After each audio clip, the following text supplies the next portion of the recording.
वज़ीर आज़म की ज़ेर सदारत SIFC एपेक्स कमेटी का इजलास आज होगा। वज़ीर आला खैबर पख्तूनख्वा को शिरकत की दावत दे दी गई। गवर्नर खैबर पख्तूनख्वा फैसल करीम कुन्नी की मुदाखलत पर वफाकी हुकूमत ने अली अमीन गंडापुर को शिरकत की दावत दी।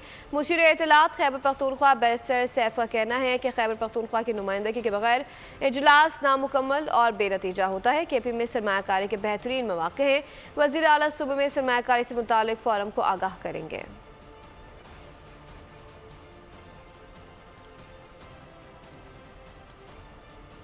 अपडेट कर रहे हैं आपको इस हवाले से। वज़ीर आज़म की ज़ेर सदारत SIFC कमेटी का इजलास आज होगा। वज़ीर आला खैबर पख्तूनख्वा को शिरकत की दावत दे दी गई।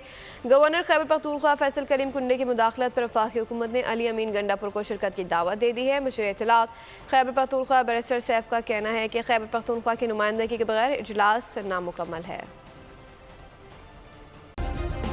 सब्सक्राइब करें और बेल दबाएं ताकि कोई खबर रह न जाए।